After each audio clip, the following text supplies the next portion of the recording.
Noviembre 10. Historia de la Iglesia. La promesa del Espíritu Santo. Hechos 1, 1 al 5. Estimado Teófilo, en mi primer libro me refería a todo lo que Jesús comenzó a hacer y enseñar hasta el día en que fue llevado al cielo, luego de darles instrucciones por medio del Espíritu Santo a los apóstoles que había escogido. Después de padecer la muerte, se les presentó dándoles muchas pruebas convincentes de que estaba vivo. Durante 40 días se les apareció y les habló acerca del reino de Dios.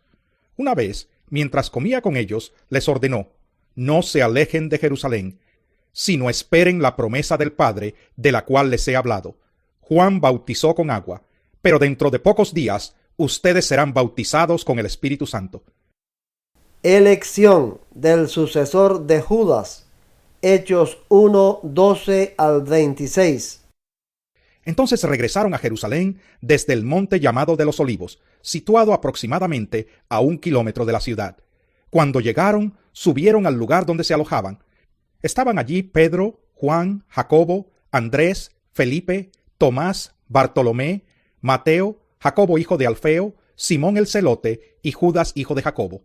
Todos, en un mismo espíritu, se dedicaban a la oración, junto con las mujeres y con los hermanos de Jesús y su madre María.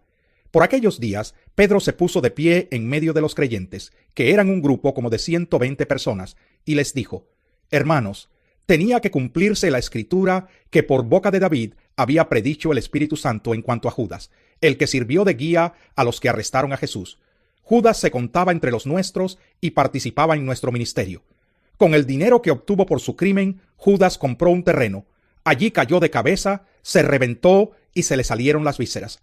Todos en Jerusalén se enteraron de ello, así que aquel terreno fue llamado Acéldama, que en su propio idioma quiere decir campo de sangre. Porque en el libro de los Salmos, continuó Pedro, está escrito: que su lugar quede desierto y que nadie lo habite. También está escrito: que otro se haga cargo de su oficio. Por tanto, es preciso que se una a nosotros un testigo de la resurrección, uno de los que nos acompañaban todo el tiempo que el Señor Jesús vivió entre nosotros, desde que Juan bautizaba hasta el día en que Jesús fue llevado de entre nosotros. Así que propusieron a dos: a José, llamado Barsabás, apodado el Justo, y a Matías. Y oraron así: Señor, tú que conoces el corazón de todos, muéstranos a cuál de estos dos has elegido, para que se haga cargo del servicio apostólico que Judas dejó para irse al lugar que le correspondía. Luego echaron suertes y la elección recayó en Matías. Así que él fue reconocido junto con los 11 apóstoles. La venida del Espíritu Santo. Hechos 2, 1 al 13. Cuando llegó el día de Pentecostés, estaban todos juntos en el mismo lugar. De repente vino del cielo un ruido como el de una violenta ráfaga de viento, y llenó toda la casa donde estaban reunidos. Se les aparecieron entonces unas lenguas como de fuego que se repartieron y se posaron sobre cada uno de ellos. Todos fueron llenos del Espíritu Santo y comenzaron a hablar en diferentes lenguas, según el Espíritu les concedía expresarse. Estaban de visita en Jerusalén judíos piadosos, procedentes de todas las naciones de la tierra. Al oír aquel bullicio, se agolparon y quedaron todos pasmados, porque cada uno los escuchaba hablar en su propio idioma. Desconcertados y maravillados decían: ¿no son galileos todos estos que están hablando? ¿Cómo es que cada uno de nosotros los oye hablar en su lengua materna? Partos, medos y elamitas, habitantes de Mesopotamia, de Judea y de Capadocia, del Ponto y de Asia, de Frigia y de Panfilia, de Egipto y de las regiones de Libia cercanas a Cirene, visitantes llegados de Roma, judíos y prosélitos, cretenses y árabes, todos por igual los oímos proclamar en nuestra propia lengua las maravillas de Dios. Desconcertados y perplejos, se preguntaban: ¿qué quiere decir esto? Otros se burlaban y decían: lo que pasa es que están borrachos. Primer discurso de Pedro. Hechos 2, 14 al 42. Entonces Pedro, con los 11, se puso de pie y dijo a voz en cuello: compatriotas judíos y todos ustedes que están en Jerusalén, déjenme explicarles lo que sucede. Presten atención a lo que les voy a decir. Estos no están borrachos como suponen ustedes. Apenas son las 9 de la mañana. En realidad lo que pasa es lo que anunció el profeta Joel.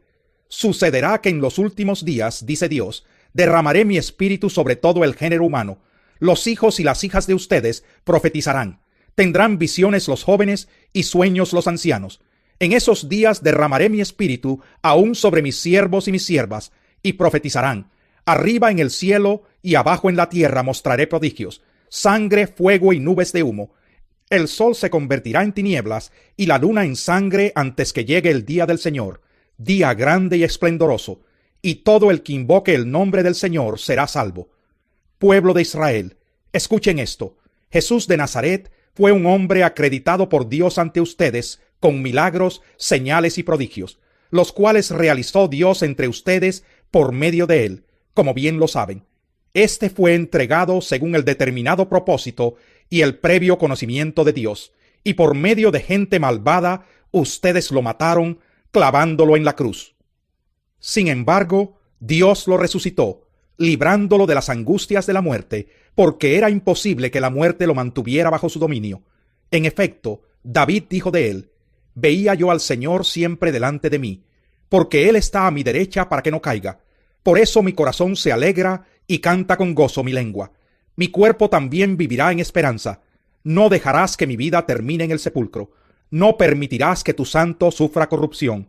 Me has dado a conocer los caminos de la vida. Me llenarás de alegría en tu presencia. Hermanos, permítanme hablarles con franqueza acerca del patriarca David, que murió y fue sepultado, y cuyo sepulcro está entre nosotros hasta el día de hoy. Era profeta y sabía que Dios le había prometido bajo juramento poner en el trono a uno de sus descendientes. Fue así como previó lo que iba a suceder. Refiriéndose a la resurrección del Mesías, afirmó que Dios no dejaría que su vida terminara en el sepulcro, ni que su fin fuera la corrupción. A este Jesús Dios lo resucitó, y de ello todos nosotros somos testigos. Exaltado por el poder de Dios, y habiendo recibido del Padre el Espíritu Santo prometido, ha derramado esto que ustedes ahora ven y oyen. David no subió al cielo, y sin embargo declaró: dijo el Señor a mi Señor, siéntate a mi derecha, hasta que ponga a tus enemigos por estrado de tus pies. Por tanto, sépalo bien todo Israel, que a este Jesús, a quien ustedes crucificaron, Dios lo ha hecho Señor y Mesías.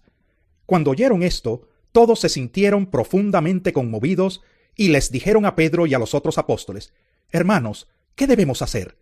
Arrepiéntase y bautícese cada uno de ustedes en el nombre de Jesucristo para perdón de sus pecados, les contestó Pedro, y recibirán el don del Espíritu Santo.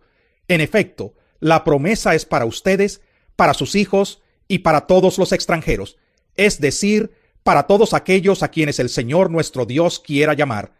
Y con muchas otras razones les exhortaba insistentemente: sálvense de esta generación perversa. Así pues, los que recibieron su mensaje fueron bautizados, y aquel día se unieron a la iglesia unas 3,000 personas. Se mantenían firmes en la enseñanza de los apóstoles, en la comunión, en el partimiento del pan y en la oración. La vida de los primeros cristianos. Hechos 2, 43 al 47. Todos estaban asombrados por los muchos prodigios y señales que realizaban los apóstoles. Todos los creyentes estaban juntos y tenían todo en común. Vendían sus propiedades y posesiones y compartían sus bienes entre sí según la necesidad de cada uno. No dejaban de reunirse en el templo ni un solo día. De casa en casa partían el pan y compartían la comida con alegría y generosidad, alabando a Dios y disfrutando de la estimación general del pueblo. Y cada día el Señor añadía al grupo los que iban siendo salvos. Curación de un cojo. Hechos 3, 1 al 10. Un día subían Pedro y Juan al templo a las 3 de la tarde, que es la hora de la oración. Junto a la puerta llamada Hermosa había un hombre lisiado de nacimiento, al que todos los días dejaban allí para que pidiera limosna a los que entraban en el templo. Cuando éste vio que Pedro y Juan estaban por entrar, les pidió limosna. Pedro, con Juan, mirándolo fijamente, le dijo: míranos. El hombre fijó en ellos la mirada, esperando recibir algo. No tengo plata ni oro, declaró Pedro, pero lo que tengo te doy. En el nombre de Jesucristo de Nazaret, levántate y anda. Y tomándolo por la mano derecha, lo levantó. Al instante, los pies y los tobillos del hombre cobraron fuerza. De un salto se puso en pie y comenzó a caminar. Luego entró con ellos en el templo con sus propios pies, saltando y alabando a Dios. Cuando todo el pueblo lo vio caminar y alabar a Dios, lo reconocieron como el mismo hombre que acostumbraba pedir limosna sentado junto a la puerta llamada Hermosa, y se llenaron de admiración y asombro por lo que le había ocurrido.